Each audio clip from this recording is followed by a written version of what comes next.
The sea had been screaming for 400 years. Men said the smoking sea never knew calm. Its waters hissed like meat on a griddle. Its waves broke in clouds of steam and choking black, and molten stone rose in bubbles big as houses before bursting into shards of glass and fire. Sailors skirted it when they could not avoid it. Those who strayed too close did not come back with tongues in their mouths. Tomorrow of Lys had believed the tales once. But a man who feared every story never got rich, and tomorrow meant to be rich. His galley, Maiden's Secret, cut closer to the black horizon than he had ever dared. The oarsmen sweated silent below, their strokes steady. His Volantene pilot muttered prayers to his old orange god, kissing the burning coin at his neck after every whispered curse. Overhead, the sky was bruise purple. The smoke rose in columns that seemed to twist together into shapes if a man stared too long. "Just a little nearer," Tomorrow told the pilot. "There's treasure where the brave go." "There are demons where the brave go," the pilot said hoarsely. "Demons of ash and stone. Turn now. If we lose the wind's with us." Tomorrow spread his arms. His cloak snapped like a sail. "Look, we're almost close enough to see." The world shuddered. It was not a wave. There was no swell, no shift in the wind. The very bones of the ship trembled. Planks groaned. The mast sent down a sharp crack like a snapped bone. Men cried out. Tomorrow staggered, catching himself on the rail. The pilot had gone to his knees, mouth moving in frantic prayer. On the horizon, the smoke columns drew together, twisting tighter, tighter, as if some giant hand had seized them. The hiss of the sea rose to a shriek. The water ahead went black, then blacker, as if ink had spilled across ink. But where there had been furious bubbling, there was suddenly only stillness. Patches of the smoking sea lay flat as mirrors. Smoke that had streamed west for centuries halted, coiled, and sank back in on itself. "Back water!" the pilot screamed. "Back! Back! For all the gods!" Tomorrow did not hear the rest, for the shriek of the sea climbed past human hearing.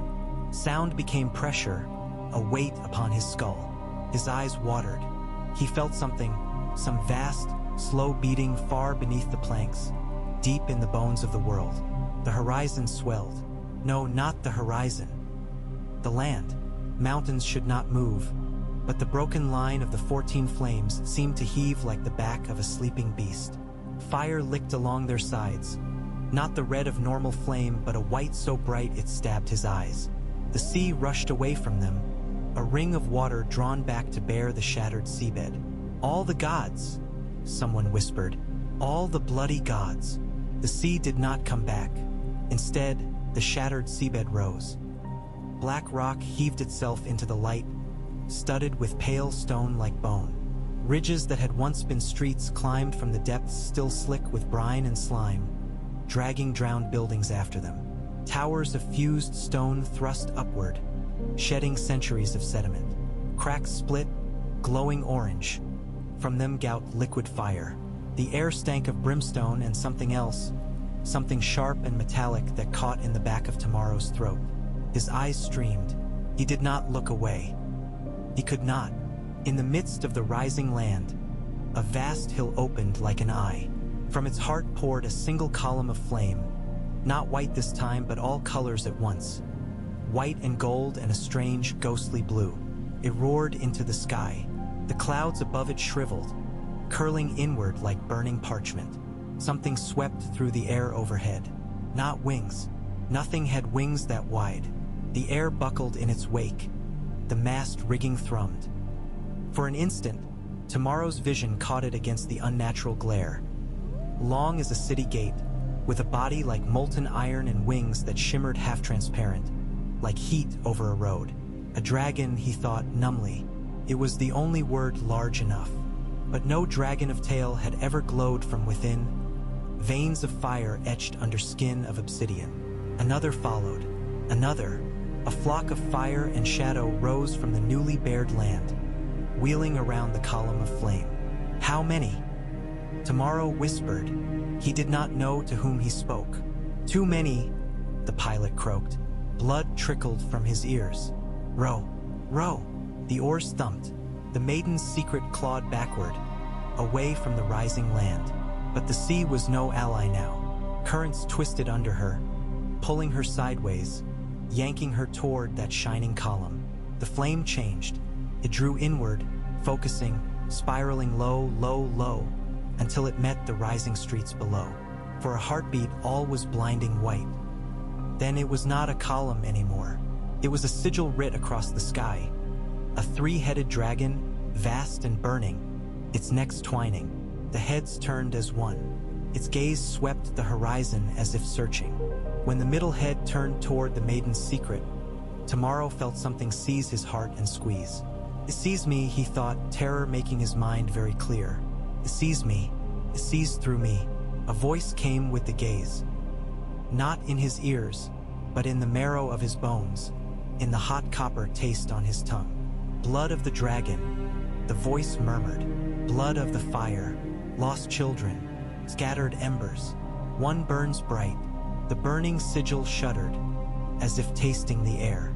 The great heads rose, turning east, east, away from tomorrow and his insignificant ship.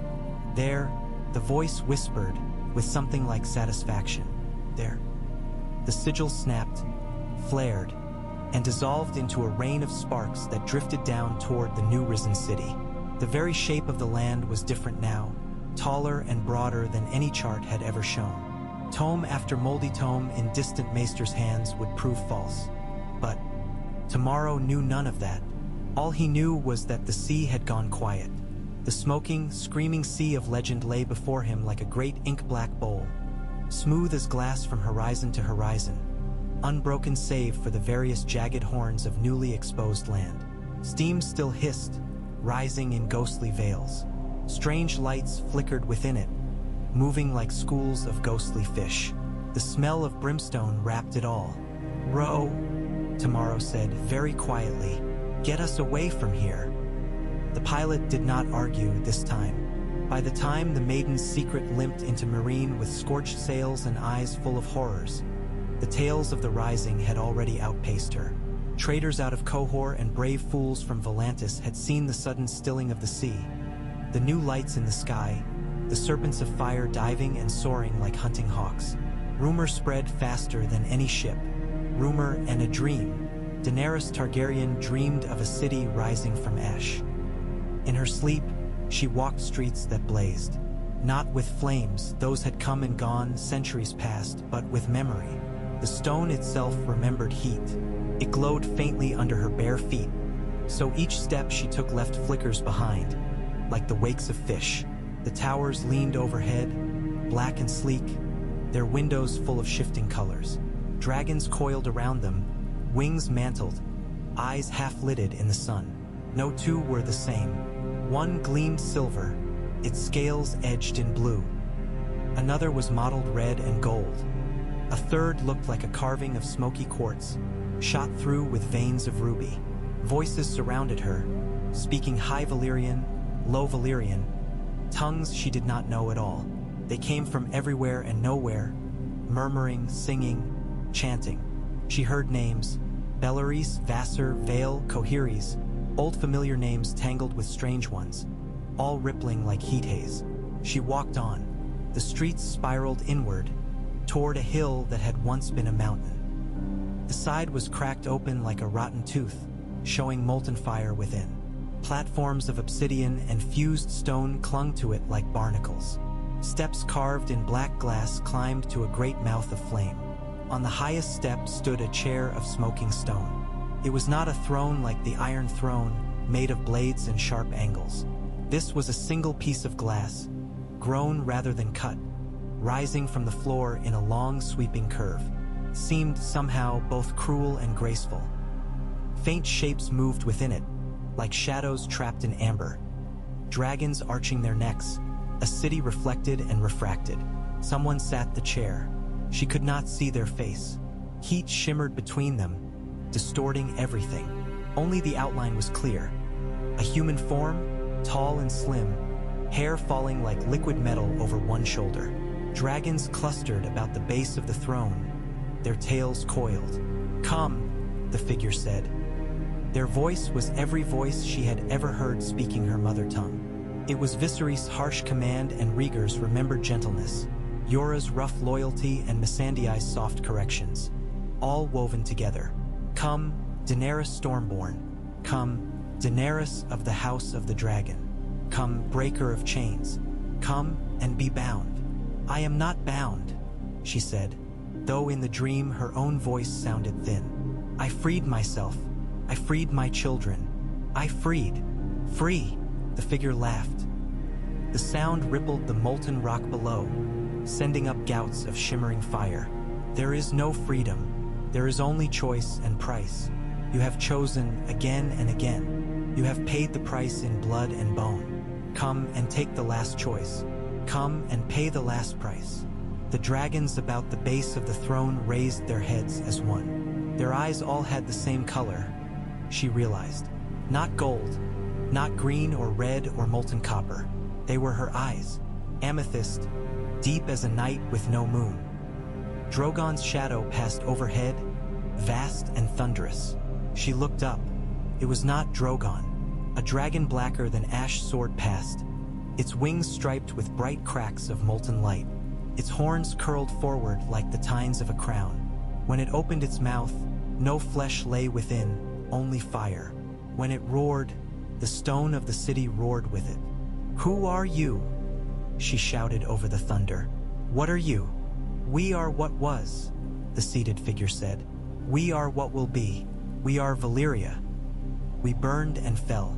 We rise and burn again. Come to us, Daenerys. Be first among us. Be our tongue and our sword. Be our Empress.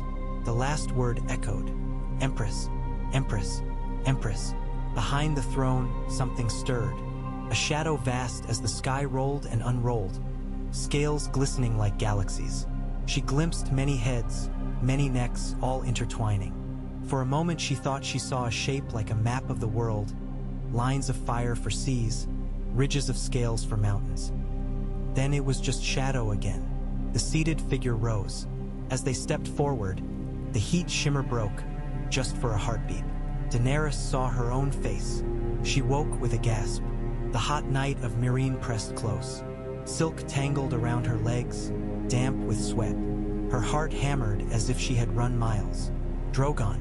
She reached for him without thinking, reaching not with her hands but with the strange new sense that had grown between them in the Dothraki Sea. It was not words, not quite, not pictures either. It was hunger and heat and the stabbing joy of flight, shrunk now to restless pacing and impatient lash of tail. He was awake. All three of them were awake. She felt Rhaegal's slow stirring where he slept coiled above the great eastern gate, Viserion's wing flicker on his gilded perch. Their unease itched at her mind like an insect bite. Something had woken them. A knock sounded at her door. Enter, she called, pushing damp hair from her face. Missandei slid inside, eyes wide. The girl's hair was unbound, a cloud of tight curls around her face. She had clearly dressed in haste, white linen clutched around her like armor. Your Grace, she said, breathless. Forgive me, a ship from Lys has come.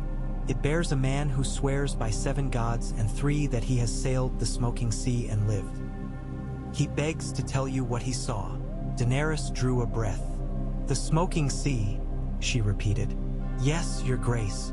In the distance, Drogon roared. The sound shook her bones. By the time Tomorrow of Lys knelt on the marble floor of the Great Pyramid, he had told his tale 3 times. Once to the harbor master, once to the captain of the Unsullied who held him at spear point, once to Resnak Mo Resnak, who had listened grossly while champing sugared dates. Each telling had burned through him, until the words felt scorched. The hall was bright around him, lit by lanterns of colored glass. Meereenese nobles in yellow and pale blue silk, freedmen with rough hands, and Astapori officers in polished armor crowded the galleries. Whispering turned to a hush when Daenerys Targaryen descended. She wore simple white today, the color of Meereenese queens. Her hair pulled back in 3 braids bound with gold. Her bare feet made no sound on the marble steps. Drogon's shadow glided across the open roof overhead, a passing cloud of darkness. The bronze grills trembled with his weight. Tomorrow kept his eyes on the floor. "Rise," the queen said. He did, slowly. The stories called her the mother of dragons, but dragons were little things in stories. Ornaments on warriors' shoulders, beasts that curled in a prince's lap. The creature whose shadow had just fallen across him had a wingspan wider than his galley's mast. Her eyes were the color of the smoking sea at its calmest. Pale, cold, unfathomable. "You came from the west?" she asked. Her high Valyrian was precise, slightly musical.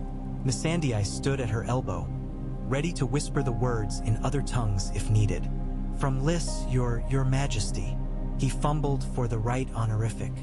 "I took a cargo of amber and silk and Myrish lace to Meereen, and thought to shorten my way by cutting through the edge of the smoking sea."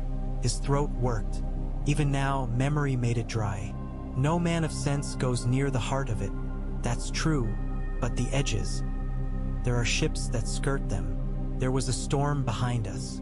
And I am a brave man." A ripple of laughter passed through the hall. Daenerys did not smile. "You were a foolish man," she said. "I have sailed past those waters years ago.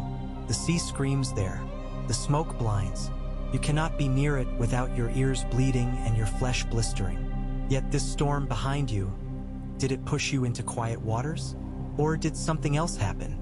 "Quiet, yes." Tomorrow swallowed. "The smoke. It went down, your grace, as if some hand took hold of it and pushed it back. The hissing stopped. The sea went black and still. And then, his hands trembled. He flattened them against his thighs. And then Valyria rose. A murmur rolled through the hall. "Rose." Daenerys's voice was very soft. "Out of the sea, your grace. There were rocks where no rocks had been, and towers. Black stone, shining with wet, smooth as glass. Whole streets, whole districts. I saw arches higher than your pyramid, and domes cracked like old eggs. Fire burned in rivers, and there were things in the sky." He had meant to lie, to soften, to embellish. Sailors always lied, but in those pale eyes he found he could not. "Dragons," he said simply. "Dozens. Larger than any I've ever heard told.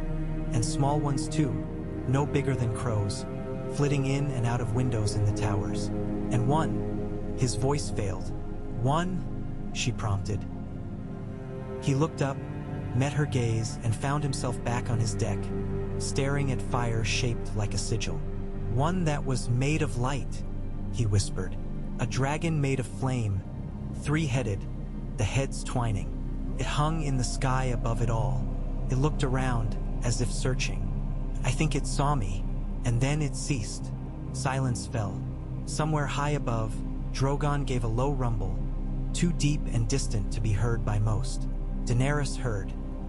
It leaked into her bones through that new sense that was not quite her own. "Seize me." The words rose from memory, from the dream. "What did you do?" she asked the Lysine. "I fled," he said simply, as any man with sense would. "The sea pulled at us, but we got away. The waters are calmer now, that's true, but there are lights under the surface and strange fish and..." He swallowed. "Other things, things that watch. I will not go back, your grace, not even for a king's ransom." He said king, not queen, but she did not correct him. "What say the temples in Lys?" she asked. "What say the magisters?" "They say it is a wonder," Tomorrow said, bitter. "The priests see portents, the magisters see gold.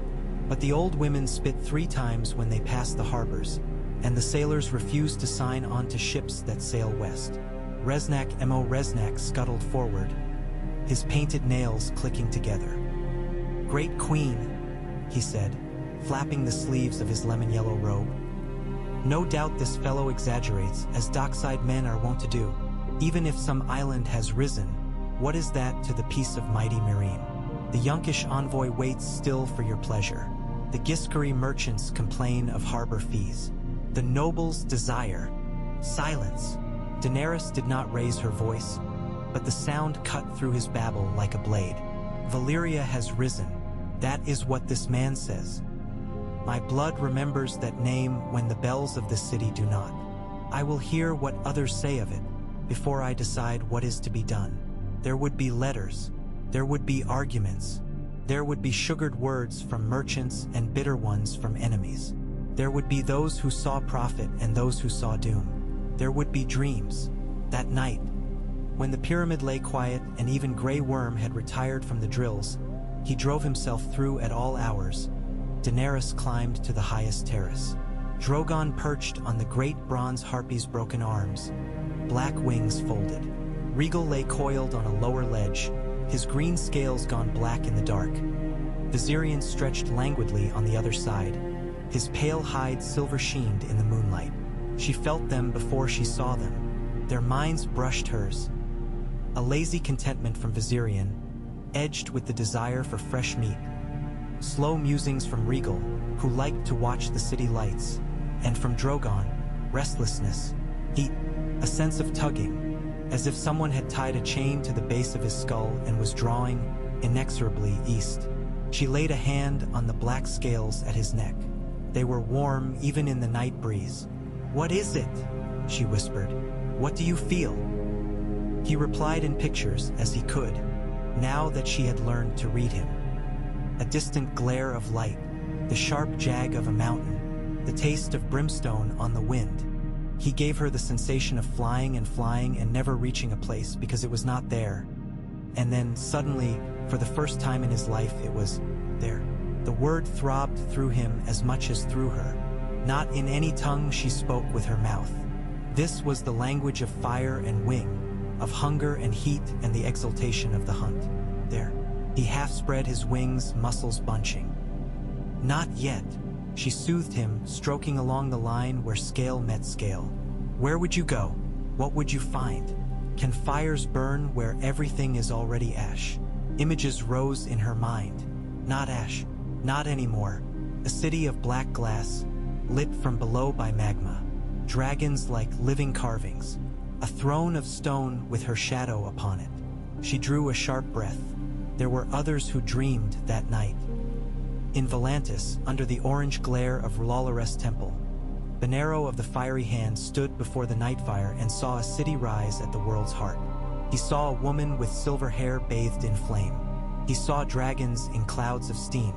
While the crowd roared and the red-robed priest swayed, he lifted his arms and declared, "The dragon returns to the fire. The fire crowns her." In Karth, Zaro Zoan Daxos woke sweating in his perfumed sheets, cursing the day he had let the Silver Queen slip through his fingers. In the House of the Undying, where walls had once whispered prophecies, something old and thin stirred like cobweb in a draught and hissed of chances lost. In Old Town, in a black chamber lit by a single strange candle, Marwyn the mage leaned over the glass and saw the smoking sea quiet. He saw towers rise and dragons wheel, and his crooked teeth showed in a grin no one else was there to see. "Well," he rasped to the empty room, "that will set the citadel shitting." And far to the north, beyond any map Daenerys had ever seen, the cold deepened. On the wall, Jon Snow stood watch and thought of dead things with blue eyes, of ghosts' hackles rising when the wind blew from beyond, of wildling tales of white shadows moving among the trees. He did not dream of Valyria. He dreamed of a sky with no color and a world gone still, still as the smoking sea. For days, Daenerys listened.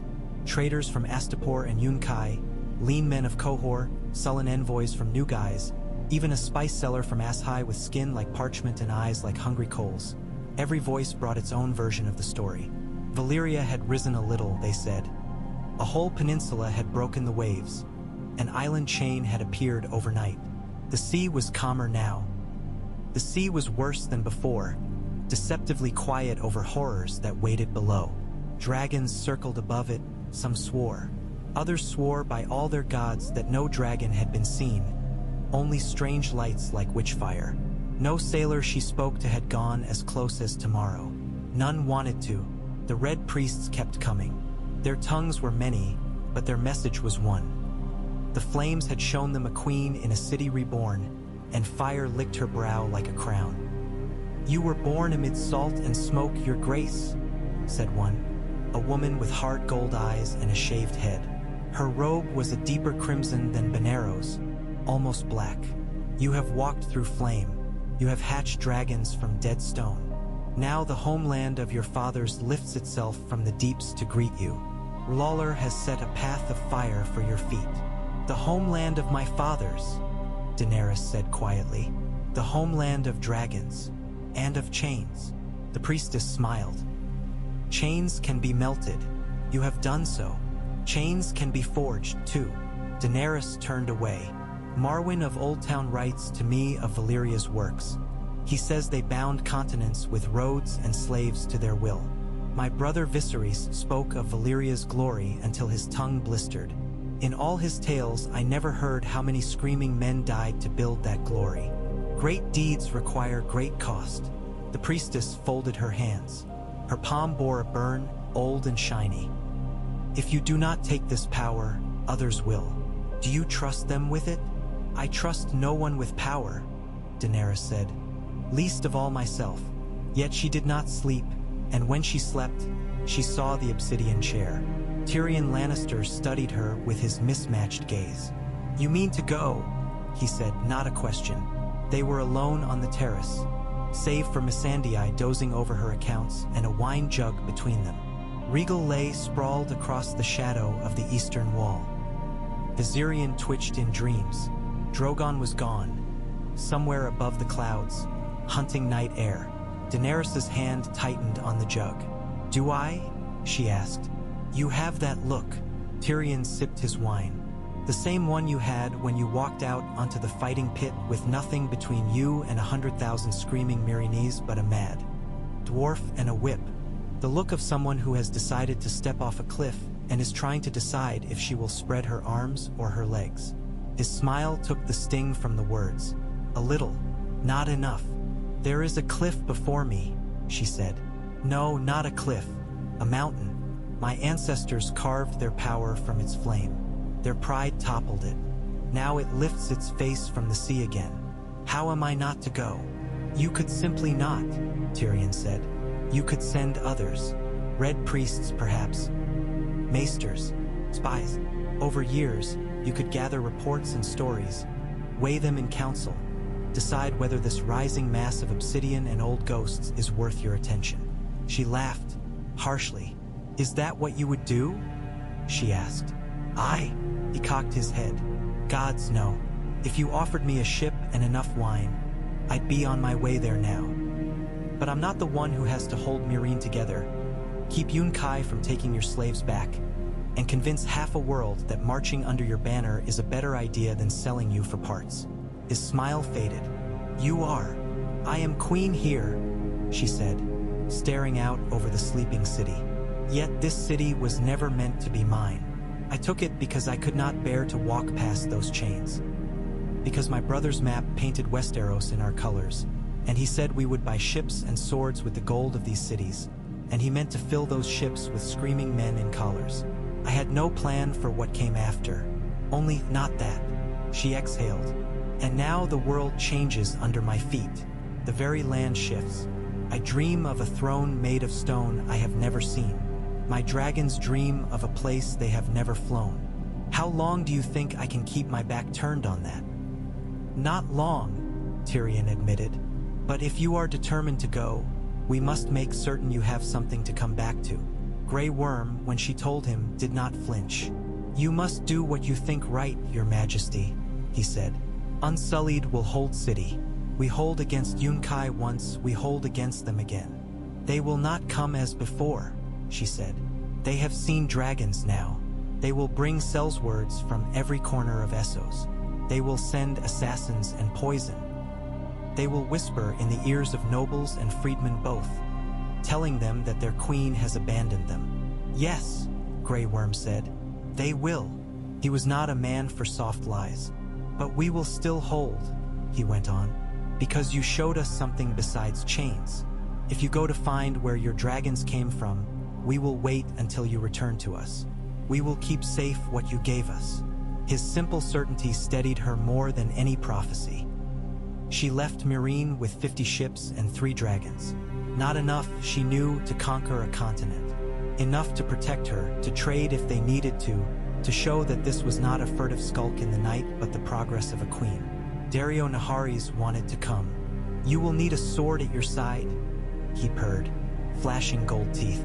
"Who else will cut off the heads of all these dragon lords when they speak to you without bowing, my sweet?" She kissed him once, firmly, and told him to stay and help Grey Worm keep the peace. His laughter tasted of cloves and regret. Missandei came. Of course she came. Daenerys could not have left her behind if she tried. Tyrion came too, for all his talk of prudence.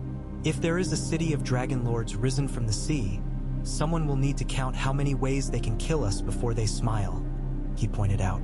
You're not half paranoid enough on your own. They sailed west under a sky fretted with high cloud. The sea was calm, unnervingly so.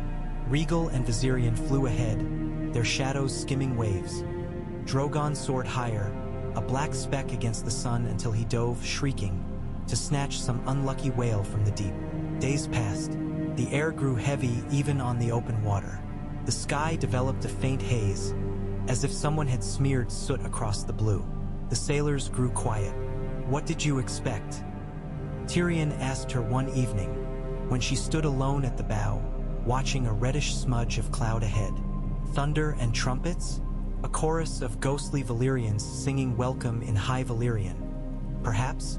Your ancestors waiting on the docks with bags of gold and a fleet in dry dock, ready to sail behind you to Westeros. I expected nothing, she lied. He did not call her on it. The first sign was the smell. Even at this distance, hours before the lookout cried land, they tasted it on the wind. A hot, metallic tang that slid up the nostrils and clung to the back of the throat. Not the simple stench of brimstone, familiar enough from every smithy. This had a sweetness to it, like overripe fruit left too long in the sun. Men coughed. Some of the sailors wrapped cloth over their mouths. The second sign was the water. The sea around them smoothed. Swells diminished, then vanished entirely. The maiden's secret had glided over glass, tomorrow had said, and now so did Daenerys' flagship. Ripples spread and died without a trace. Behind them, their wake closed noiselessly. Beneath the hull, the water went black. Not the blue-black of deep ocean. This was a color without depth, as if someone had taken all the world's shadows and poured them into a bowl. When Daenerys leaned over the rail, she thought she saw points of light moving far below, like stars drowned under miles of ink. Her skin prickled. Drogon shrieked. She looked up. He was far ahead, circling a dark line on the horizon. As she watched, he folded his wings and dove, vanishing from sight behind some unseen lip of land. Land ho! The lookout bawled unnecessarily. The line grew. Valyria, not as her brother's maps had painted it, not as the half-mad old magister in Karth had described it, waving his arms and spitting when he spoke of glory. This was not the Smokin' ruin of a dead empire, either the place sailors spoke of in whispers. This was something between. A low rim of black rock rose from the sea, slick with brine, its sides carved by streams of still steaming water. Beyond it, she glimpsed a chaos of towers and hills, caught in the act of being born. Some buildings leaned at impossible angles, half buried, their roofs just breaking the surface. Others thrust up whole and unbroken, their walls gleaming like polished jet. Here and there, orange light pulsed under the surface, like the beat of a heart. "Seven save us," Tyrion murmured at her shoulder. "Your seven have no power here," said Kinvara, the Volantene priestess who had attached herself to their expedition. Her eyes shone with reflections of the distant fires. "Only the Lord of Light walks in this place. And whatever walks beneath," Tyrion said dryly. The ships came to a cautious halt a few cables from the new shore. No harbors awaited them. No piers jutted into the black water. The sea had only recently relinquished this land. Salt crusted the lower walls of buildings like frost. "We cannot bring the ships any closer," the Lysine pilot said. "See that?" He pointed with a shaking hand. "Those are rocks, underwater, enough to rip the guts out of a galley without showing their faces." He was right. The water ahead was not quite as black. Pale shapes lurked just below the surface, jagged and treacherous. "We go by air," Daenerys said. "You go by air," Tyrion corrected. "Some of us are distressingly earthbound." She smiled despite herself. "You've ridden dragons before." "Yes, but only when one was eating everything in reach. Forgive me if I do not rush to repeat the experience." In the end, they took boats. 3 dragons wheeled overhead as the longboats slid across the glassy water, their shadows flowing like great black leaves. Daenerys sat at the prow of the lead boat, white cloak snapping back from her shoulders. Missandei's hand was steady on the oar. Grey Worm's spear rested across his knees, though what good steel would do in this place, she did not know. As they neared the shore, the heat intensified. It was not the honest heat of the sun or a forge. This rose from the stone itself, from the cracks that veined it, from the thin tendrils of steam that hissed from fissures in the ground. It felt like the breath of something vast and patient that had been sleeping for a long time and was only now beginning to stir. Her boots crunched on crystalline sand as she stepped out of the boat. The beach was not sand at all, not as she knew it. It was a mass of tiny black shards, each one sharp as a knife. Obsidian, Valyrian glass. The ground glittered underfoot. "Careful," Tyrion said as he climbed out beside her, wincing. "We'll shred our shoes if we're not careful." He had wrapped rags around his boots. Missandei had done the same. Grey Worm simply stepped lightly. Daenerys ignored the pain. She looked up. The city sprawled inland, its layout warped and skewed as if someone had taken a normal city and twisted it in their hands. Streets did not meet at right angles. They flowed in curves and spirals, often climbing at steep angles over the backs of buried structures. Towers leaned together like conspirators, their balconies overhanging narrow alleys. Stone bridges looped between them high overhead. Everything was black, not monotonous black. The stone held subtle variations. Here, a deep matte, swallowing light. There, a sheen like oil on water. Some walls were carved with patterns so intricate her eyes blurred if she tried to follow them. Lines interlacing like knots, dragons uncoiling to become waves, waves arching into flames. "It is beautiful," Missandei whispered. "It is wrong," Grey Worm said softly. They both spoke truth. Drogon landed on a broad plaza of fused stone, sending up a spray of black shards. Rhaegal and Viserion joined him, settling with restless rustles of wing and tail. Heat shimmered above the plaza. In its center, a circular depression held a pool of something that moved too sluggishly to be water. The surface glowed dull red. A woman waited on the far side of the pool. Daenerys had not seen her arrive. One moment, the plaza had been bare but for dragons. The next, the woman stood there, a straight dark shape against the leaping light. She was tall, taller than Daenerys by more than a head, taller even than Grey Worm. Her hair fell straight and heavy to the small of her back, pale as moonlight on water. In the flicker of the molten pool, it seemed to catch colors: blue, silver, ghostly white. Her skin was very pale, almost translucent, the blue of veins just visible at her wrists. Her eyes were amethyst. The sight struck Daenerys like a blow. These were her eyes, her family's eyes, Rhaegar's eyes in the only memory she had of him, and Viserys' eyes when he had not been screaming, and Aemon Targaryen's, damp with age. To see them in a stranger's face, here on this continent, was like seeing her own reflection in a foreign pool. The woman wore no crown. She wore no ornament at all, save a plain torque of black metal at her throat. Her robe was simple, a dark red so deep it was almost black, belted at the waist with a sash of the same. It left her arms bare. Her forearms were scored with faint white lines, as if she had pressed them against hot metal long ago. She inclined her head, just enough to be a greeting. "Daenerys Stormborn," she said. Her high Valyrian flowed pure and effortless, without the accent of the free cities. "Daenerys Targaryen, daughter of Ares, mother of dragons, you are late." Drogon rumbled behind Daenerys, his head lowered, nostrils flaring. She felt his unease. No, not unease. Recognition. Who are you? Daenerys asked. I am Orana Vale, the woman said. High Flame Key, purr of the 14 and voice of the reborn freehold.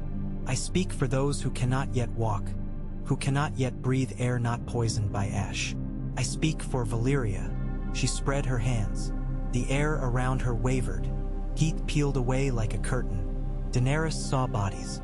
They lay in the molten pool, just below the surface of the glowing substance, suspended as if in honey. Men and women, their hair streaming out, their eyes closed. Some looked as fresh as sleepers. Others were nothing but pale bones held together by stubborn ligaments. The heat should have cooked them. The molten stone should have burned them.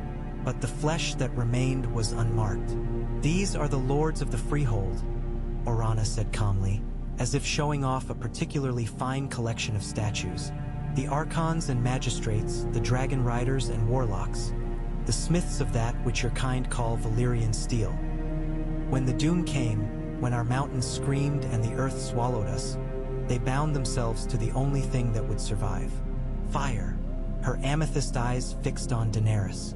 For 4 centuries they swam blind in molten stone. They remembered and they hated and they waited. The magic that sustained this land has always been tied to blood. It needed a living vessel to rise again. Your dragons hatched in blood and fire. Their beating wings called to us. Your dreams opened the way.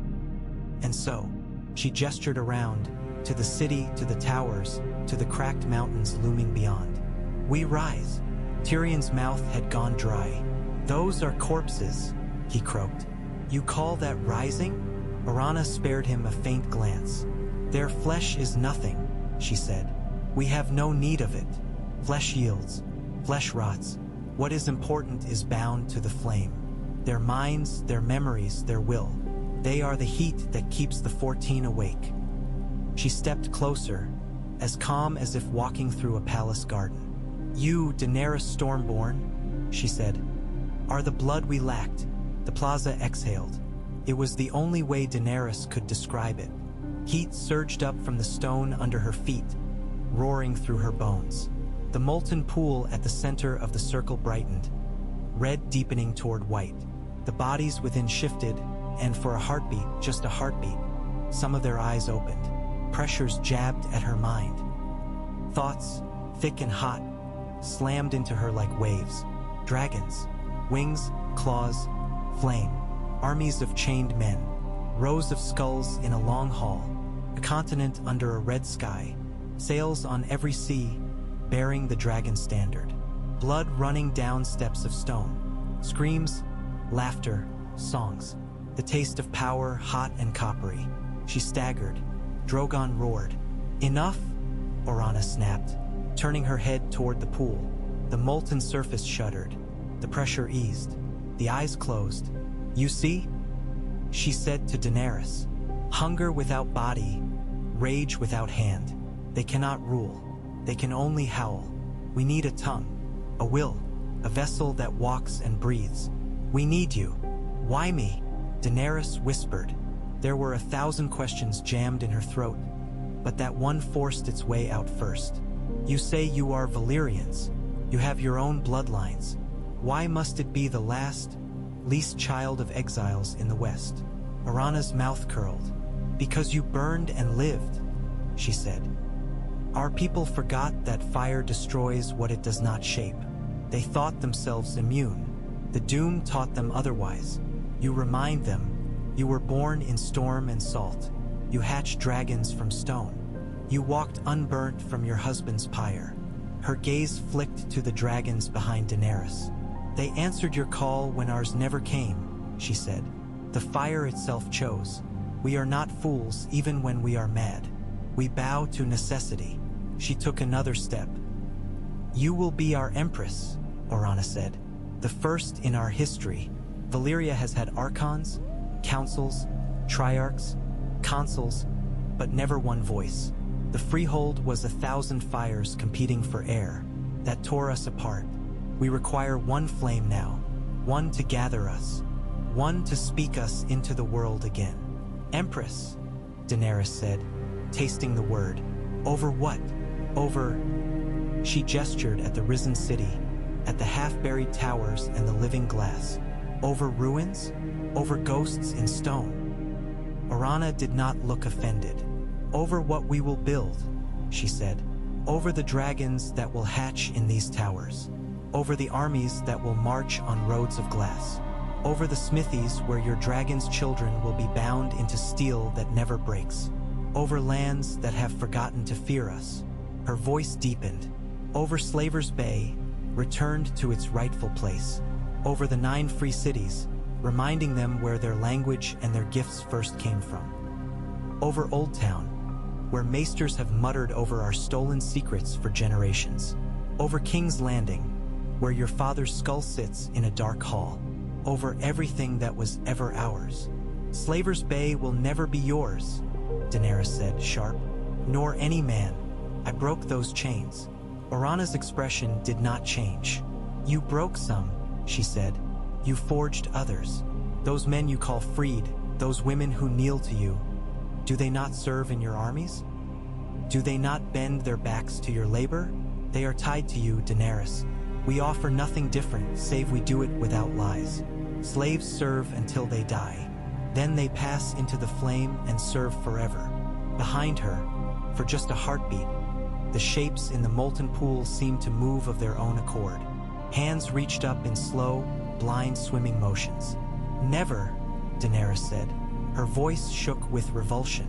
I will never rule by chains. Then rule by fire, Orana said, more sharply. Break others' chains with ours. We will not pretend that we are gentle. We know what we are, but the world will reshape itself to whoever holds the most dragons and the deepest fires. If you turn your CK on this, another will come and take it. Who? Tyrion asked, finding his voice. Who else has the blood for it? Our queen here is the last dragon, as far as your average tavern singer knows. Orana's eyes flickered. Blood spreads, she said. We scattered when the mountains burned. Some fled to the cities you call free. Some hid in the shadow of the smoking land. Some crept as far as Asshai, where even shadow fears to walk. The blood of the dragon is thin now, but it exists. Her gaze returned to Daenerys. Yet none of them hatched dragons. None of them burned and lived. If we cannot have the best vessel, we will take what we can. That is all power is in the end. She stepped back toward the molten pool. Think on this, Daenerys Stormborn, she said. You stand upon the heart of the world's fire. You can turn away and leave it untended. Or you can step into it and become more than queen of a single blighted city. We will give you time. Not much. Fire is impatient. She raised her hand. The molten pool flared. Steam billowed up, thick and blinding. When it cleared, the plaza was empty. Only the dragons remained. The days that followed were full of walking and watching. Valyria was not entirely empty. Here and there, tucked into corners where the heat was least intense, people had appeared. They were not ghosts.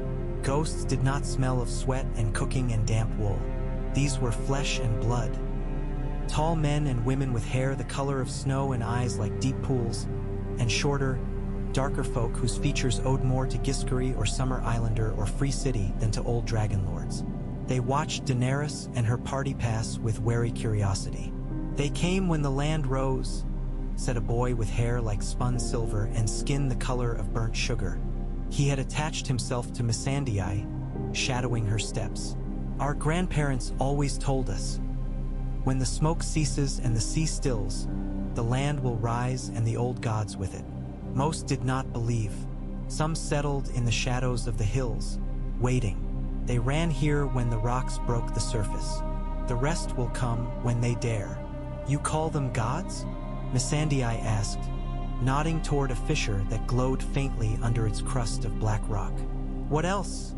The boy said, shrugging. They are the fires that keep the world warm. They are the voices in our dreams. Daenerys listened. In every half-standing house and makeshift camp, the story was the same. For generations, there had been dreamers whose sleep was full of fire and towers, of dragons coiling in the air above a land no chart showed. Some had gone mad. Some had become priests, lighting tiny fires in the shadow of the smoking sea, tending them as if they were kinder hearths. Now their dreams had come true. Now their dreams had cracked the world. "Do you see?" Kinvara asked her one night, when they stood on a balcony of some half-collapsed tower, watching the glow of the distant 14. "Fire moves in the world, calls to its own. This," she gestured at the rising city, "is as much your work as theirs. Would you deny your children? My children are there." Daenerys pointed to the dark shapes circling above, wings throwing flickers across the molten glow. "Not here." Kinvara's smile showed teeth. "Children have many shapes," she said. "Some are born from wombs, some from eggs, some from the sparks of old fires. You have never shied from claiming what the world made in your name before." Daenerys gripped the black stone rail. Once, she had been a frightened girl in a man's tent, married off to a horse lord she did not know, brother hissing in her ear. Once, she had been a widowed child walking into a pyre. Once, she had been a young woman who took a city for no better reason than that she could not stand to walk past the chains. Every choice had pulled the world into shapes around her. Each had left blood behind. If she stepped into this fire, it would not only be Meereen that burned, nor Yunkai, nor Astapor. It would be an entire era. She did not yet know whether she was strong enough to refuse. The decision came, in the end, not from prophecy or argument, but from dragons. They gathered on the broken lip of an ancient arena, half filled with cooled lava. Regal paced, tail lashing. Viserion snapped at phantom prey. Drogon crouched, his great head turned toward the east. The mountains loomed. Up close, the 14 flames were not a simple ring of peaks, as dun maps showed. They were a tangled mass of broken cones and jagged ridges, their sides furrowed by flows of smoking rock. Some vents glowed dull red, their throats blocked by centuries of congealed magma. Others yawned open, exhaling thin streams of glowing air. At their heart, a single peak rose higher than the rest, its top blown off in some ancient convulsion. From its crater, a faint, steady light pulsed like a heartbeat. Drogon's gaze never left it. When Daenerys climbed onto his back, he did not wait for her command. He leaped. The air over Valyria was different.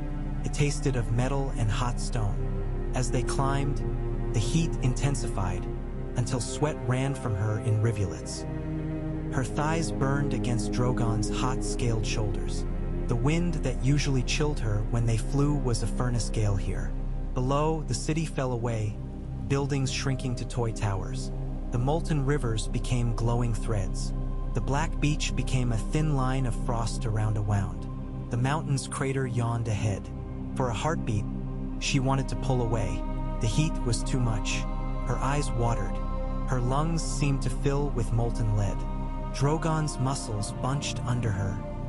His wings strained, but there was a tug in her breasts, in her belly, in some deep place that had nothing to do with flesh.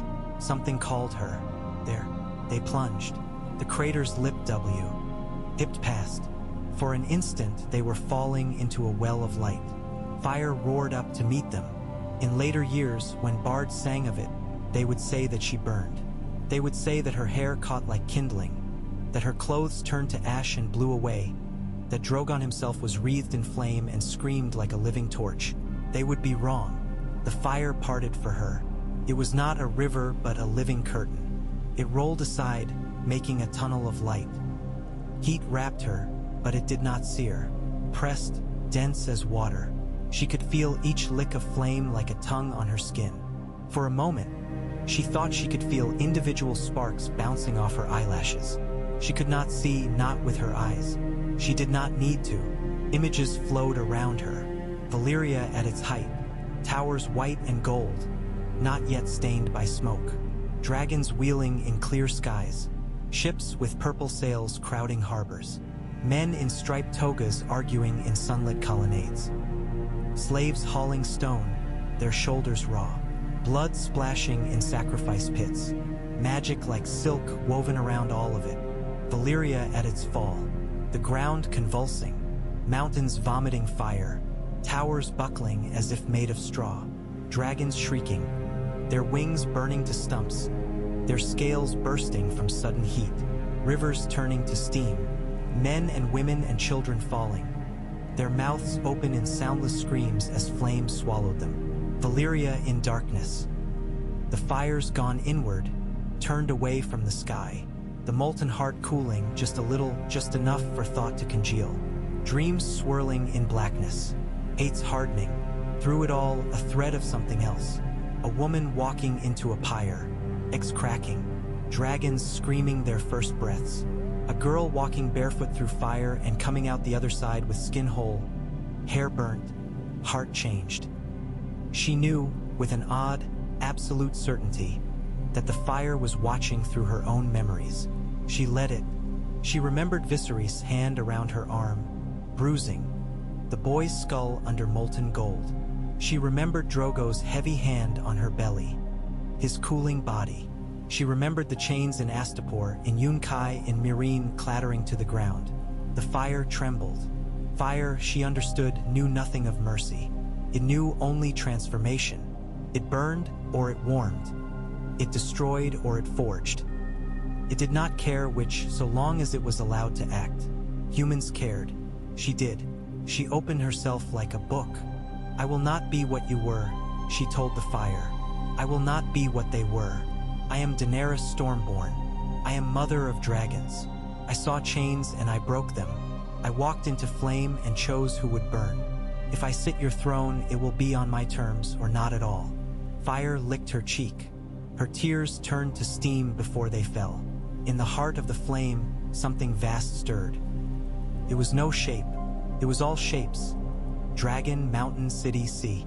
It had 1,000 eyes and no face. It was the idea of burning made aware. For the first time in 400 years, it encountered resistance. Not from stone falling or water quenching. From will. The fire considered her. Then slowly it bowed. She felt it like a pressure easing in her bones. Heat that had been a demand shifted, wrapping her instead like a cloak.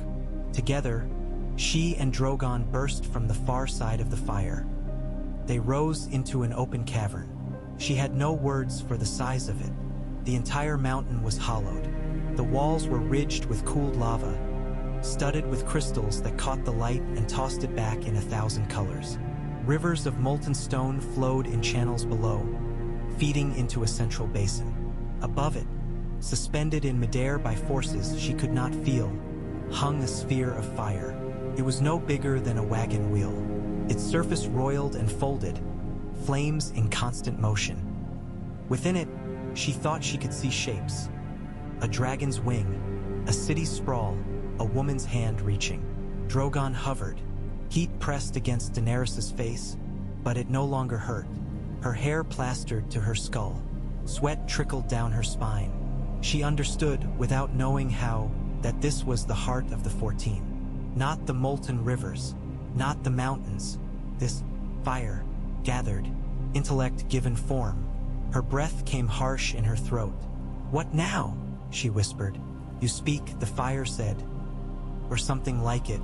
It was not a voice in her ears, but she understood it. "We burn. The world changes."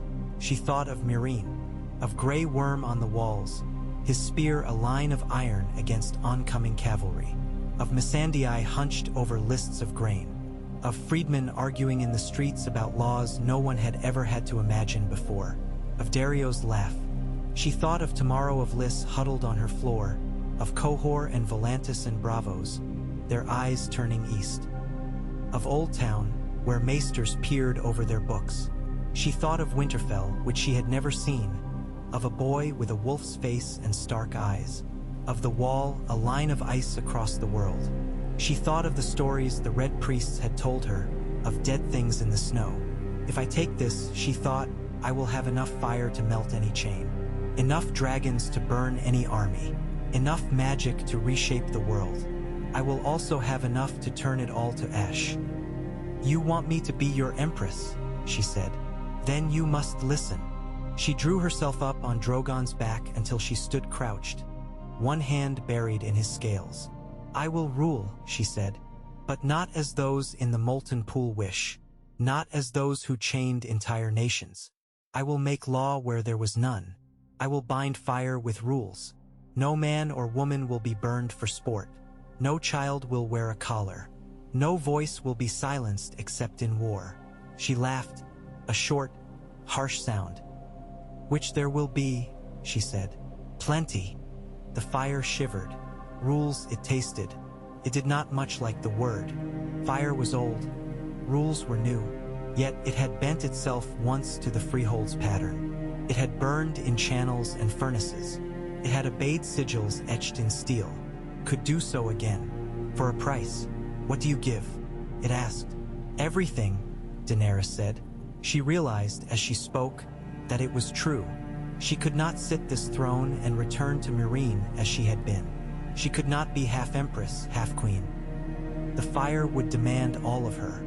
It might demand her life, her humanity, her heart. She thought of Drogo's smile, of the feel of his braid against her hands. She thought of the unborn child who had died in that tent. She thought of the hundreds of children she would never have time to bear if she gave herself to this. Then she thought of the hundreds of thousands of children whose lives might never begin if she did not. The choice was not fair. Choices seldom were. She slid down on Drogon's neck until she was sitting again. I give myself, she said. I bind myself to you. I am your tongue. I am your eyes. I am your hand. Through me you will act. Through you I will burn. But I will decide who burns and why. If you will not accept that, then devour me now and find some other fool. Silence. Heat. The fire coiled. Then slowly it flowed. It unspooled from the sphere, a single tendril of white gold flame. It reached out inch by inch toward her. The air shook with its passing. Drogon held still. Daenerys did not move. When the fire touched her brow, it was like ice. It sank into her skull. For a heartbeat, she knew everything. She saw Valyria rise from the sea, towers regrowing like toenails. She saw dragons bursting from stone nests in high eaves. She saw slaves' collars melting in columns of fire. She saw ships of black glass sliding across smooth seas. She saw the wall cracking under a wave of flame, ice turning to steam. She saw a forest of frozen shapes, blue eyes flaring and going dark. She saw herself, older and younger and not herself at all, standing on 1,000 balconies, seated on 1,000 thrones, her hair white, her eyes bright, her skin traced with faint lines of glowing light like veins of fire under marble. Then it was gone. She lay on black stone, gasping. Drogon crouched over her, his warm breath blowing her hair. His eyes were wide, pupils narrow slits in molten red. She could feel him. She had always felt him and regal and Valyrian, as heat at the edge of her thoughts. Now it was as if some barrier had been removed. Their minds pressed against hers, clear and sharp. She knew that Valyrian was hungry for hot meat, that Regal's wing hurt where he had clipped a tower yesterday, that Drogon's chest swelled with pride. She could feel the city, too. The molten rivers in its heart beat through her like additional pulses. Each geyser, each fissure, each crack that exhaled steam was a breath in her lungs. The people moving through the half-built streets were scratches on her skin. She rolled onto her side and pushed herself up. Her hair fell around her some way. It brushed her shoulders, heavy. She reached up. Once, after the pyre, her hair had burnt away completely. It had taken years to grow back, pale as new silk. Now, when she caught a lock between her fingers, it shimmered. Silver, yes, but threaded with faint lines of light. Under her skin, faintly, something pulsed. A glow, just beneath the surface, like moonlight through thin ice. She laughed, breathless. Empress, the fire murmured. It did not sound like Arana's voice, nor like any of the half-mad whispers in the molten pool. It sounded like crackling wood, like lava cooling, like distant thunder. She would never again be alone in her own head. So be it, Daenerys Targaryen said. When she and Drogon burst upward from the crater, a column of flame followed. From the ships on the Black Sea, men cried out and fell to their knees. On the beach, Tyrion shaded his mismatched eyes and swore creatively. Missandei clutched her hands to her chest. Kinvara wept. The fire that leapt from the mountain was not the aimless spew of a wrathful volcano. It was a single focused plume, straight as a spear, white at its heart, gold at its edge, tinged with faint blue. It reached the low clouds and punched through them, sending curls of vapor tumbling. In its midst, a dragon's sword. On its back rode a woman in white, her hair a streaming comet's tail. For a heartbeat, in the glare, 2 wings seemed to sprout from her shoulders, made of pure fire. The plume of flame twisted. For an instant, just an instant, it formed an image above the mountain. Not a 3-headed dragon, this time, but a single one, its head thrown back, its wings outstretched. At its heart, where its chest would be, a spark flared. Empress, the fire whispered. The word carried across the black water, through the city of rising towers, down into the molten pool where bodies floated like offerings. It slid through cracks in glass and under doors, into the dreams of men and women who had never in their lives knelt to anyone. By the time Daenerys landed on the plaza again, the entire space was filled. They had come from the half-built camps and the shadows of half-collapsed towers. Men with pale hair and slanting eyes. Women with dark braids and dragon tattoos burning blue on their forearms. Children with mixed faces, clutching bits of cooled glass fashioned into toys. They watched her dismount. She felt their eyes await like heat. Oranna Vale stood by the molten pool, hands folded. The torque at her throat had changed. It burned faintly, as if it had been heated and not entirely cooled. "You have bound yourself," she said. Her voice was flat, but her eyes were intent. "We felt it in the fire." "You gave me a choice," Daenerys said. "I made it." Oranna tilted her head. "And what sort of empress will you be?" she asked. "What decree will you speak first? Shall we begin with the reconquest of Slaver's Bay? Volantis, perhaps? Their towers of black marble look poorly next to ours. Or shall we send a message to the Citadel, reminding them that some secrets burn those who touch them?" Daenerys looked at the faces around her. She saw hunger and awe, anger and hope.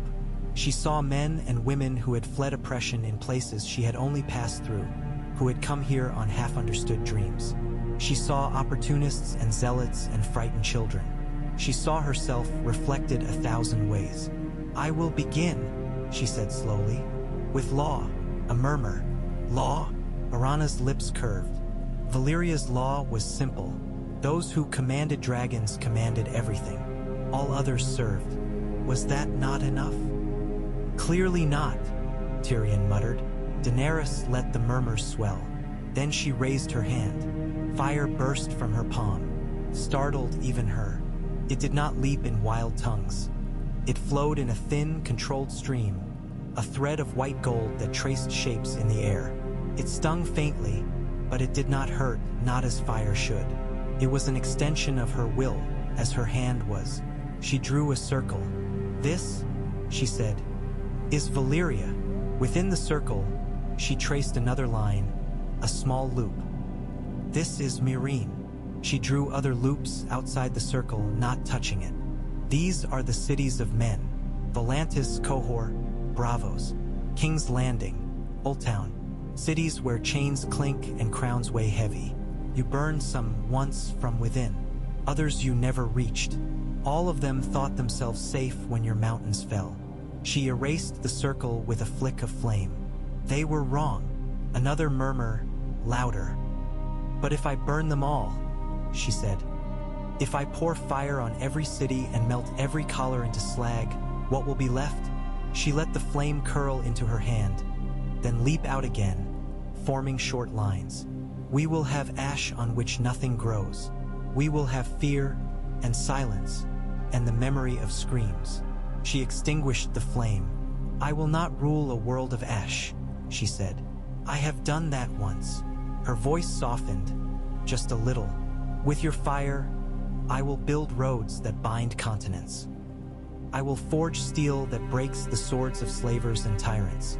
I will hatch dragons to guard my laws. I will send fleets where storms never touched us before. I will give refuge here to any who flee chains, so long as they obey the laws we make. I will send fire north, where cold things walk and only heat will turn them back. I will melt crowns as easily as collars. She smiled, slowly.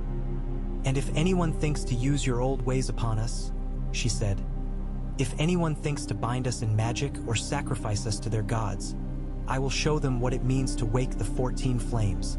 The fire under her skin pulsed, in approval or amusement or both. Orana's eyes narrowed.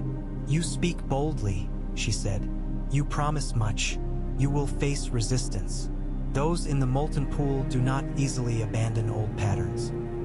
The lords of Volantis and Cohor will not bend knee without plotting to thrust a knife between your ribs. The men of Westeros, she shrugged. We remember them as provincial. Perhaps they have learned since. Perhaps not. Daenerys stepped closer, barefoot on the hot stone. She did not feel the heat as she once had. I will face them, she said. I will face your pool and their knives and the cold in the north. I will face the part of myself that whispers of burning all and starting anew. I have bound myself. I cannot do otherwise. She raised her voice. Will you stand with me? She asked the gathered people. Not as slaves, but as citizens. Not as chattel, but as builders. There will be war. There will be hunger and fear and pain. I will make mistakes, and some of you will die for them. But I will not sell you. I will not chain you. I will not sacrifice your children to keep old ghosts warm. Silence. Then a single voice, thin but clear. I will, said the silver-haired boy who had followed Missandei. He stepped forward, shoulders straight. My grandfather said we waited 400 years for the mountains to lift. He said when they did, we would throw away our collars. He died before he could see it. I will see it for him. I will, said a woman with black braids and scarred hands. I ran from new guys with a handful of others, following dreams I did not understand. I will not run again. I will, said a man whose eyes flickered orange in the light. I was a priest in Volantis. Ilit erralos firas. In his flames I saw this place, and you. I know what the cold in the north brings. You will need all our fire to face it. Voices rose, overlapping. I will. I will. We will. The white-hot core of the 14 glowed below them, aware. Somewhere deep in the molten pool, an old mind snarled. Chains, it thought. We are chains. We are power. We will not be denied. Orana's mouth twitched. The first law of the reborn freehold, she said, projecting her voice with long practice, is spoken by Daenerys Targaryen, first of her name, Dragon Empress of Valyria. Let all hear it. She inclined her head, just a fraction. Daenerys drew breath. The first law, she said, is that no man or woman shall own another. The second is that dragons belong to no one, not even me. The third is that fire serves life. When it destroys, it must be for an end beyond itself. Tyrion made a small, strangled sound. I had planned to suggest beginning with something simple, he murmured. Tax codes, perhaps. Livestock regulations. This is simple, Daenerys said. It was only later, in the months and years that followed, that she learned how complex those simple laws could be. Valyria grew. Under her rule and the fire's guidance, obsidian roads sprang outward from the city like spokes from a wheel. They ran east and west, north and south, straight where the land permitted, cutting through hills and skirting seas where it did not. Dragons carried engineers to survey, soldiers to guard, masons to carve. Molten stone poured into molds to make paving blocks that fused at a touch. Ships of strange design slid from shipyards built on newly risen shores. Their hulls were a composite of wood and glass. Their keels were traced with faint lines that glowed when they sliced through water. Their sails caught more than wind. In certain conditions, they glided forward though the air lay dead, as if pulled by unseen hands. Messages flew faster than horses could run. Glass candles, long hoarded by the citadel and other grasping hands, flared to life in towers of black stone. Men and women trained in their use sat in dark rooms and saw one another across oceans. Orders flowed. News spread. With each passing month, Daenerys felt the network of heat and light deepen. She felt it in her bones when a new dragon egg cracked somewhere in the high towers, spilling a damp, squealing creature into a handler's hands. She felt it when a road segment fused true, the heat spreading, the glass cooling. She felt it when a ship's rune flared under strain in a storm and sent a thought to the captain to reef his experimental sails. She also felt it when men died, when a patrol of Unsullied on a half-finished road westward fell under a rain of arrows from riders whose banners bore the faces of old Giscari gods. Their blood spattered her dreams. When a clutch of dragon eggs in a tower in the shadow of the 14 was sabotaged, their shells spiking and bursting in a gout of wasted heat, the backlash sent her waking in bed with a cry. She felt, dimly, the cold. It was nothing at first, a faint itch at the edge of her awareness, like the memory of snow from childhood and tales of the narrow seas storms. But as months passed and dragons grew, as roads lengthened and ships launched, the itch became a bite. Far away, across the narrow sea and beyond, something old and icy stirred in answer to the rising heat. Every action has its opposite, Marwyn told her once, when he arrived in Valyria with a ship full of stolen books and a grin that showed all his broken teeth. You tilt the world toward fire, girl, and something in the dark tilts back toward ice. Girl, Tyrion muttered. She's an Empress now, Maester. Empress, Marwyn said, chuckling. A word is a collar made of air. The important thing is that she holds the hottest iron. He brought news from Westeros. A boy king dead, a lion queen crowned and disliked, a sept destroyed in green flame, a bastard at the wall whose name rippled through his tail like a thrown stone through water. Jon Snow, Lord Commander, stabbed by his own. The nights growing longer, the snows dropping sooner. Tales of dead things in the woods. When Daenerys slept after Marwyn's visit, she dreamed of ice. Not the straightforward chill of the Frostfangs in her half-remembered childhood. This was a silence so deep it swallowed sound. A stillness so absolute even thought seemed to freeze. Things moved in that stillness. They were not dead, precisely, and not alive as she understood it. They were a pattern of cold, walking. Their eyes burned blue-white. Their touch turned flesh to meat and breath to mist. Fire flared in her, instinctive revulsion. They turned their faceless faces toward her, sensing the heat. A voice whispered on the edge of that dream, thin as cracked ice. Fire rises. We will answer. She woke with frost on her eyelashes. Westeros, she said, standing at the highest balcony, watching dragons circle the towers of Valyria. When roads are laid to Meereen and Volantis, when our flank is not bare, we must turn west, before the cold comes south of that wall. You knew, Tyrion said. You've said as much for years. Yes, she said, but now I feel it. He studied her face. You are less human than when I met you, he said without malice. Do you know that? I know. She looked down at her hands. The glow under her skin had faded in daily life. One would not know, without looking closely, that faint lines traced her veins in low light. But in the reflection in the black glass of the balcony rail, she sometimes saw a woman whose eyes held embers not entirely metaphorical. Does it trouble you? He asked. Every day, she said, and not at all. They chose me because I was willing to burn. It would be foolish to be surprised that I have been set alight. He laughed softly. And will you burn Westeros? He asked. She thought of King's Landing, which she had never seen, of the red keep her brother had described in feverish detail, of the Iron Throne built of her ancestors' enemies' swords, of men like her father who had whispered, burn them all, and meant it. Not if I can help it, she said. He nodded.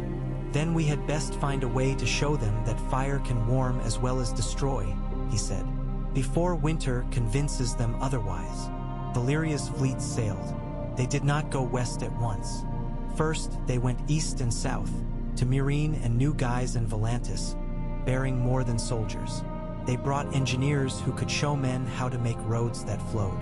They brought glassworkers to teach smiths how to coax unusual properties from heated stone. They brought dragons, whose shadows reminded kings and counselors alike that this was no simple embassy. In Mirian, Grey Worm saluted her on the docks, his face as still as ever, but his eyes warm. "We held," he said simply. "I felt it," she said. She walked the streets of the city where she had once nearly died. The harpies were gone from the walls. Unsullied stood at corners beside former slaves and former masters, all bearing the same insignia. A simple circle with 3 lines inside, fire bound. She had not ordered that symbol. It had arisen like many things from below. "They argue still," Grey Worm told her. "About grain, about work, about who gets wells and who gets mud. But they argue with words, mostly. Your law spreads." Slowly, she saw no chains. In Volantis, the red temple bells rang for a day and a night when her dragons darkened the sky. Benero fell to his knees before her, tears running into his beard. "I saw the day you entered the fire," he said. "The flames showed me. They crowned you in light. I have preached you since then. Now you come at last." "I come because winter is coming," she said. "I will need your fires when I cross the narrow sea." He nodded, fervent. "They are yours," he said. "All the flames are yours." She was not sure she believed him.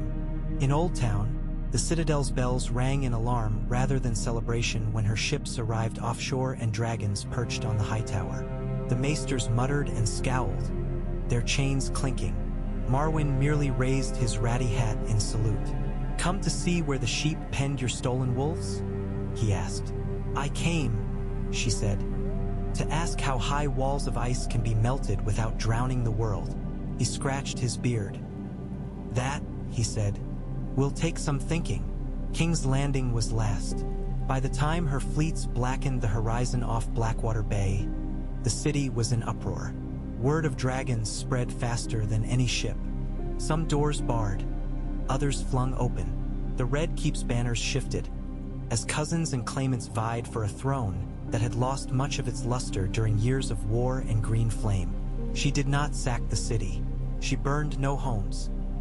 Her dragons flew low over the walls, screaming, their shadows like scythes. Men on the battlements trembled. Some dropped spears, some fled. "I will not be your father," she told the Iron Throne when she stood before it at last. It sat in its empty hall, tall and ugly, blades twisted and fused and rusted. Her fire sense pricked at it. The thing had drunk so much fear and blood it held an echo of them. She touched one hilt. Rust flaked under her fingers. "I will not sit you," she said. "You were built as a warning and a weapon. I have enough of both." She summoned the fire, came willingly. Under her gaze, the Iron Throne sagged. The fused blades softened, their edges drooping. The swords that had been enemies' trophies, that had drunk her family's line's last blood, flowed like wax. The hall filled with the stench of hot metal and old oil. When she was done, a short, wide stone stood where the throne had been, with a simple seat carved into it. "It will do," she said. Men whispered. Some approved. Some were appalled. Some muttered about blasphemy. She did not much care. Her eyes were already turning north. At Winterfell, Jon Snow stood on the battlements and watched the sky. The ravens had come days before, their messages bearing strange seals. A circle of fire, a dragon coiled in on itself, a woman's name written in a hand he did not know. Stories had come faster. A city risen from the sea. Dragons darkening skies from Volantis to Dorne. An empress from across the world who melted thrones. He had thought dimly of the girl in Corran Halfhand's old tales. The last dragon. He had not had time for fantasies. The dead pressed closer every day. He saw them in his dreams now even when he did not sleep. A long, slow line of cold, advancing. Villages going silent. Rangers not returning. Children's voices quieting forever. When the first dragon shrieked overhead, The sound cut through the troubled hum of the courtyard like a sword through cloth. Men shaded their eyes. Women clutched children closer. A few fell to their knees. The dragon was green, scales glinting. A second followed, white gold. They circled once over Winterfell's broken towers, then landed in the outer yard, sending up sprays of snow. The third came down beside them. Black, he dwarfed the other two. His wings cast half the yard into shadow. Snow hissed to steam under his claws. His eyes were hot coals. The woman who slid down from his back wore no crown. Her cloak was plain white fur, her boots stained with old ash. Her hair, caught back in braids like any northern woman's, shone silver. When she lowered her hood, the Stark guardsmen at Jon's back sucked in breath. "You are Jon Snow," she said. Her breath made no mist in the cold. "Lord Commander once. King in the north, they say now. Bastard. Brother. I have heard many names." He came down the steps to meet her, snow crunching under his boots. "You are Daenerys Targaryen," he said. "Or should I say Empress?" Her mouth quirked. "Daenerys will do," she said. The titles multiply like fleas. Her eyes met his. In them he saw heat. Not simple warmth. Not the honest fire of a hearth. This was something older. It assessed him, weighed him, found him wanting. He did not know. He did not look away. "There are dead things beyond our walls," he said without preamble. "I've seen them. I've killed some. They rise again. They only truly die when burned. We can't hold them forever with swords and arrows. We need fire." She smiled, slowly. "Then I have brought you what you need," she said. "And you will give me what I need in return." "What's that?" he asked warily. "Men," she said, "and trust. Fire alone is not enough. It must be guided. I can melt ice.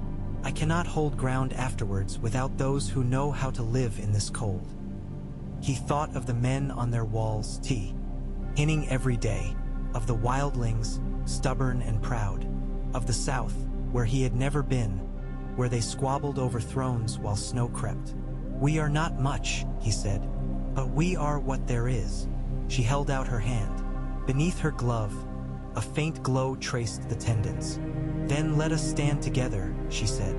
"Fire and ice, or we both fall." He looked at her hand. He thought of the stories old men used to tell, of the last hero who went into the lands of always winter with a sword that burned. He thought of the feel of cold so deep it gnawed bone. He thought of ghosts in the forest, eyes blue. He clasped her hand. Her skin was hot. "Very well," Jon Snow said. "When the war came, it was not like the songs would later tell it. There was no single battle, no neat front line. The dead spread like spilled ink, seeping around fortresses, creeping along forgotten paths. The living scrambled to plug cracks, to light fires where cold seeped, to remember that the man beside them might once have been their enemy but was now their only ally. Dragons burned.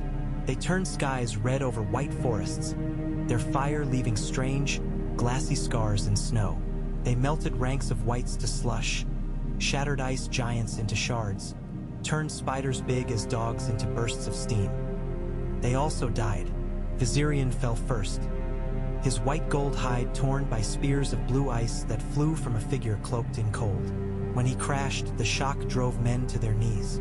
His dying scream ripped through Daenerys' mind and drove her to hers. It echoed in the 14 flames, making molten stone leap. Rhaegal went next, later, on a different field. His green form swarmed by cold shadows when blizzard winds cut his wings. He hit the ground in a spray of snow and blood. The dead fell upon him like ants. Drogon lived. He fought with an intelligence that was not entirely human and not entirely his own. Flame poured from his jaws with unnatural precision, carving walls of fire that held the dead at bay. In the sky above Winterfell, he fought something that had once been a dragon and now was ice and shadow. Their roars shook stone. On the ground, Jon Snow and men from north and south swung swords that glowed faintly red where Valyrian steel had been reforged in the 14th's heat. Each white that fell to those blades stayed fallen. The Night King, or whatever name the cold thing at the center of it all had once had, fell not to prophecy, nor to the simple courage of one man. He fell to a choice. At the heart of winter, where trees grew like frozen pillars and the air itself seemed brittle, Daenerys stood facing him. She felt the 14 flames burning behind her, a weight in her bones even this far from their peaks. She felt every molten river, every dragon's breath, every forge. She also felt the ice. It was not absence. It was a presence, equal and opposite, old as hers. Where her fire whispered of change and hunger and motion, the ice whispered of stillness and preservation. We are balance, it seemed to say. We came when fire grew too wild. We have been here before. We will be here again. No, she said aloud, her breath steaming for the first time in years.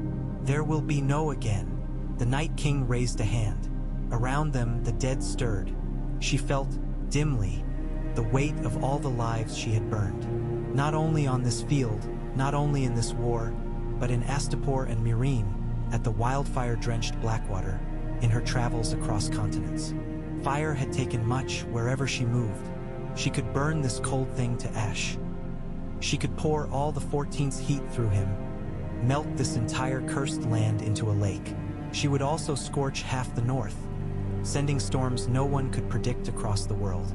Or she could bind her fire to his cold, just as she had bound herself to Valyria's heart. You are stubborn, she told the ice. So am I. She reached inward. The 14 flames answered. They boiled up through the paths she had carved in herself years before, when she accepted their bond.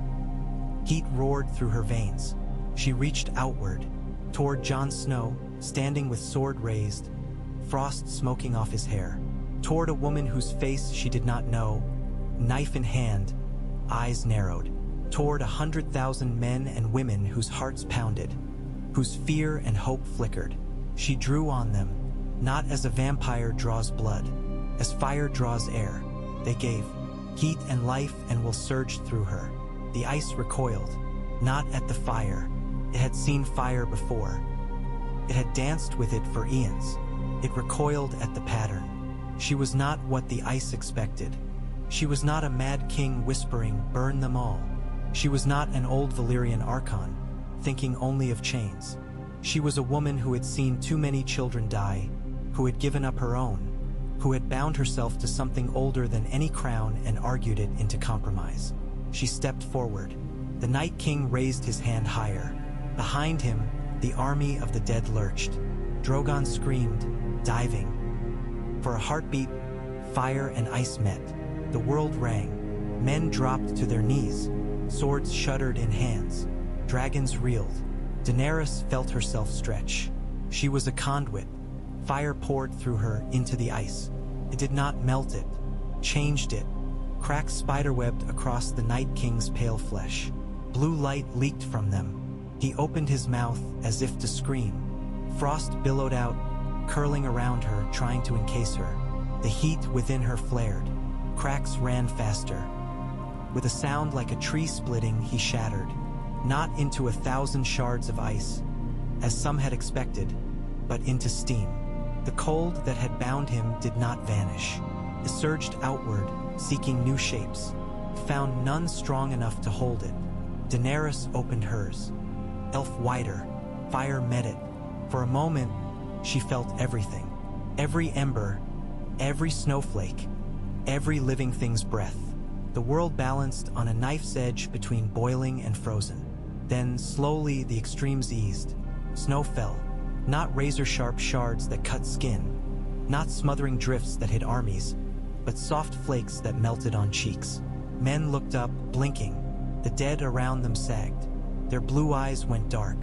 Their limbs fell limp. The strange, icy coherence that had bound them together dissolved. Far away, in the 14 flames, the molten rivers settled to a steady glow. For the first time in years, the pressure in Daenerys's bones eased. She fell. Drogon caught her. He swooped low, mighty wings beating, and caught her in one clawed foreleg as she collapsed. He cradled her against his chest, his heart pounding like a smith's hammer. Her hair was white as ever, but all its threads of light burned bright now. Under her skin, lines of gold glowed, tracing every vein. Her eyes, when she opened them, were pure flame. "Is it done?" Jon Snow asked. He stood in the blood-muddied snow, sword tip resting on the ground, chest heaving. Frost rimed his beard. Steam rose from his shoulders where a dragon's passing heat had washed him. "Yes," she said. Her voice sounded like crackling logs. "For now." He frowned. "For now?" he demanded. "At what cost?" She smiled, tired. "Everything has a cost," she said. "This time, I paid more than most." He saw then that the glow under her skin was not fading. "Can you?" He broke off, searching for words. "Can you go back?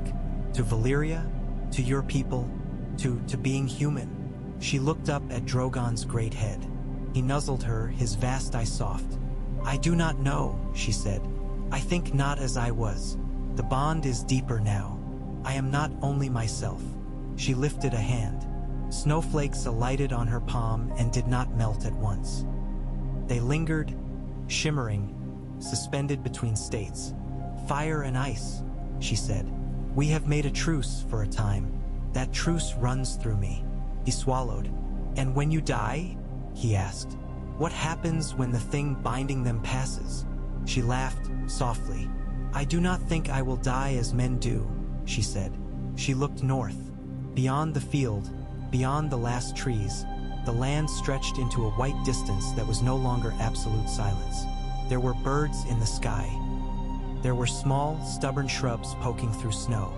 "Nor will I rule forever in halls of black glass," she went on. "Valyria needed a tongue. It has one. Perhaps one day it will need another. But not yet."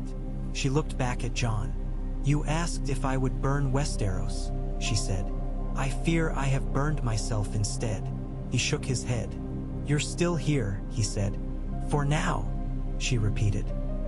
In time, songs would say that Daenerys Targaryen, first Dragon Empress of Valyria, flew back to her rising city and ruled for 1,000 years. Others would say she walked into a mountain and became a dragon-shaped constellation in the sky. Some claimed she married a king in the north and bore children who could call fire and snow with equal hand. Songs lied. What truly happened was less neat. She returned to Valyria. She walked its streets, feeling the molten rivers below. She sat in the obsidian chair Arana had shown her skin leaving faint trails of light on its surface. She wrote laws, thousands of them, struggling to make fire serve something beyond itself. She listened to petitions from men and women from Meereen and Bravos, from Qohor and Old Town, all arguing that their way was best. She sent dragons as guardians, not conquerors, to cities that joined her compact. She doused rebellions in fire when they rose, always weighing each burning as if the heat seared her own flesh. She watched the 14 flames cool, just a little, for centuries of chaos had spent much of their fury.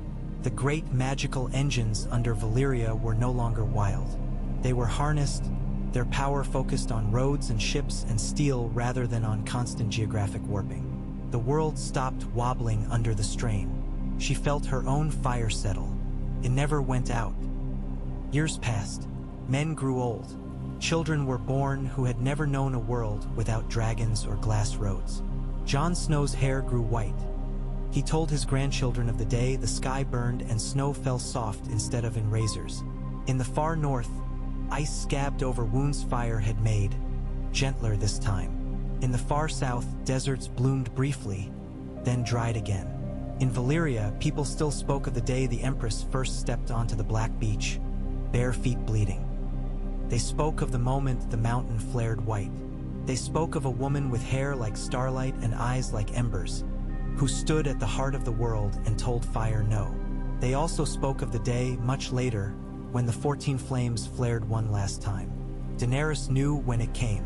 She felt the heat surge, not outward into roads, not upward into dragon eggs or ship keels, but inward, folding on itself. The molten rivers brightened to near white. The obsidian chair under her hands grew very warm. "It is time," the fire murmured. She did not argue. She had done what she could. She had seen Myreen's children grow into men and women who had never worn collars.